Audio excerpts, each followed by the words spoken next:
30 lakh file, उसमें email है, messages हैं, वीडियो है, सब कुछ है। वो रिलीज नहीं हुई है, वो बंद पड़ी है। रिलीज क्या किया है मैं बताता हूं। धमकाने के लिए रिलीज किया है हरदीप पुरी का नाम।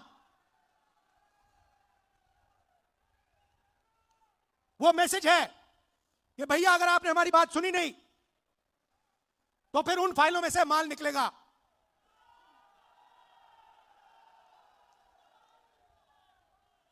भाइयों और बहनों, अनिल अंबानी मेरा मित्र नहीं है।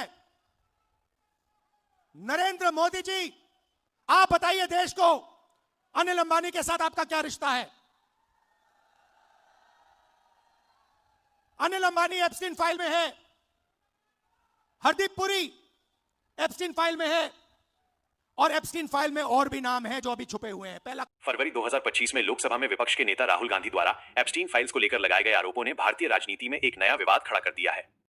राहुल गांधी के प्रमुख आरोप, राहुल गांधी का मुख्य तर्क यह है कि अमेरिका के पास जेफरी एप्स्टीन से जुड़ी लगभग 30 लाख ऐसी फाइलें, वीडियो, ईमेल और मैसेज हैं जो अभी तक सार्वजनिक नहीं हुई हैं। उनके आरोपों के मुख्य बिंदु इस प्रकार हैं। ब्लैकमेल की राजनीति।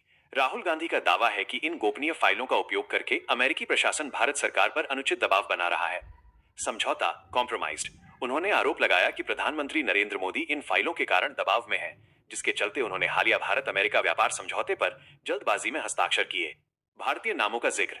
उन्होंने विशेष रूप से उद्योगपति अनिल अंबानी और केंद्रीय मंत्री हरदीप सिंह पुरी का नाम लेते हुए दावा किया कि एप्स्टीन के नेटवर्क में कई प्रभावशाली भारतीय शामिल हैं।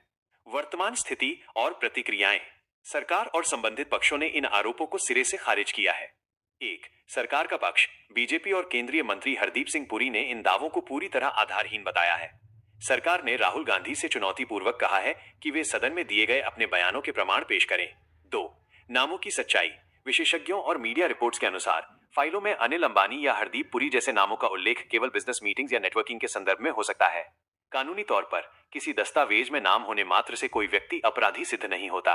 3. संसदीय कार्रवाई। राहुल गांधी के भाषण के विवादित अंशों को संसद की कार्यवाही रिकॉर्ड से हटा दिया गया है, हालांकि उन्होंने संसद के बाहर अपने स्टैंड को बरकरार रखा है।